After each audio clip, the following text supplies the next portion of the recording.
Hey guys, what's up?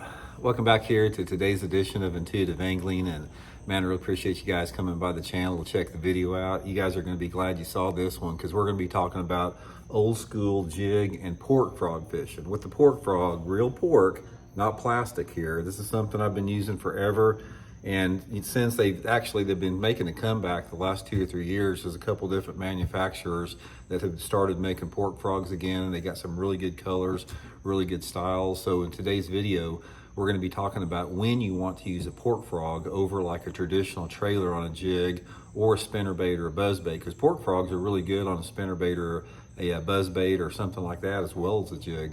So we'll get into that in today's video. Also guys, coupled up, the best jig to use on a pork frog is a living rubber jig, that's exactly what we have here with my Blaukat throwback jig from Cumberland Pro Lures. The living rubber accentuates a pork frog 1 billion times better than silicone. It's like, I never use a silicone skirt with a pork frog, always the live rubber. So I'll put my Blaukat throwback jig, my Tackle Warehouse link in the description of the video. If you guys would like to order some from Tackle Warehouse, get you set up for your pork frog fishing here. Now, pork frog guys, these things have been around forever. Back up until really about the mid to late 90s, this is all I ever used. I never used a plastic trailer on a jig because back then about the only plastic trailer that you had was like a salt craw or something like that. But with the advancement in soft plastic technology, there's so many different companies that have plastic trailers. Some of them look just like pork frogs, different type of designs on them. And a lot of people quit using pork frogs about, back in the late 90s, early 2000s. But guys, there's a time and place where a pork frog will outproduce any soft plastic trailer that you can throw. Now, here's the thing about it. It's all situational and conditional.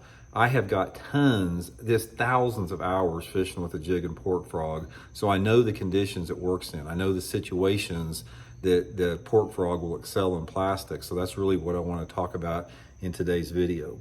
Now, the ones that I use, guys, these are made by Popeyes Pork here. This is a veteran-owned, all made in America here. I'll put the link in the description where you guys can get you some Popeyes pork frogs here. I think things are freaking awesome. Here they are. This is a couple different examples. They can make about any color that you want to, but I prefer the jumbo size. They make them in a lot of different sizes, but by far I've caught probably 90% of my bass on pork frogs on the jumbo size like this, but they can make them in about any size. So let's talk a little bit about when they work the best.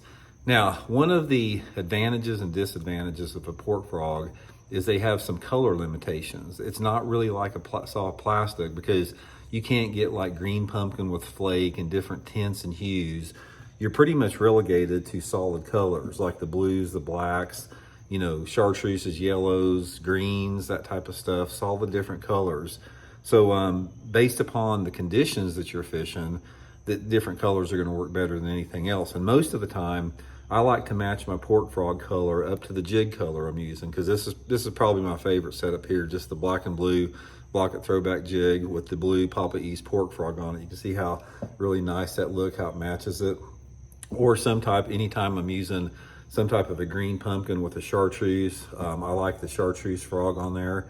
Works really good. I'll tell you a little bit about this chartreuse, guys. A lot of people don't know about this. This is a sort of a secret deal. The first time that I saw this work, and I've used it since then, I was fishing a tournament down at Grand Lake back probably in 1983. And I was in this big field of flooded willows there, and I was flipping a black jig and pork frog. And this was a 2-day tournament, and the angler that was leading the tournament, I knew who he was. I didn't know he was fishing this area because it was so thick with willows, like a big willow forest. And he came around one of the willow trees, and he didn't see me, and I saw him flipping, and he was flipping a black and chartreuse jig with a yellow frog like this on it, and he was leading the tournament. And ever since then, this has been one of my favorite color combinations. So Popeyes makes this yellow right here. So anyway, let's talk about the times you want to use pork over plastic. To me, they work 12 months out of the year. Pork will work 12 months out of the year. But to me, it's all about a specific water clarity. Out of all of the variables, sorry about the plane over there, guys, that always comes over when I'm doing a video. But for me, it's the whole key on whether I decide to use a pork frog versus plastic. It's all about water clarity. It doesn't really have much to do with the cover I'm fishing. You know, I can be fishing thick flooded cover. I can be fishing lay down logs. I can be fishing boat docks. I can be fishing whatever. That's not the factor. The factor to me is all about the water clarity, even above the water temperature. It's like, I don't care if the water temperature is 45 degrees or 105 degrees. I have ripped them on pork frogs in that situation, but the water clarity is what is critical. In order for this to work, and when it works the best by any stretch of the imagination, is when you have water visibility between about 6 inches and 1.5 feet. That is the window right there. So you've got about a foot range. Ideally, if you said, Randy, what is the perfect scenario for using a pork frog? Give me 12 inches of water visibility and give me some type of shallow wood cover. I don't care if it's a stump, if it's a dock, if it's a laydown, if it's a flooded bush, whatever. 12 inches of visibility, shallow water, and that type of cover. Now here's another thing about a pork frog that I found out, is the water depth that your cover in is really critical. Now, a lot of this stuff, I can't explain it. I'm just telling you the reproducible results I have had by using pork. The cover needs to be in off-colored, shallow water. So I have found that I don't catch many fish on pork if that if the water depth that the cover is in is over 3 feet. So I like that water depth for the cover to be in. I don't care if it's grass or wood or whatever, to be 1 to 3 foot deep. Perfect scenario, I see a lay down log or stump that's sitting in 2 foot of water with 6 inches of visibility on it. I don't care if it's August, March, October, whatever. This is when I like a pork frog. And it's an aggressive big fish lure. This bait right here with this pork frog on it, this is close to 6 inches long. So I'm always using it with heavy line. Anytime I'm fishing pork, I got it on a flipping stick, I've got it on 25-pound test Seaguar and Vizex line, and I go to it with that. And size on the jig, most of the time I've done the best on a 1/2 ounce. I've used a lot of different sizes, but there's something about a jumbo frog on a 1/2 ounce jig that the fall rate on that thing is really, really attractive to bigger fish. It's just one of those things from experimenting time and time again with it. But anyway, guys, I just wanted to clue you in on it. It's definitely worth to carry a few jars, get you some Popeyes, I'll put some links in the description.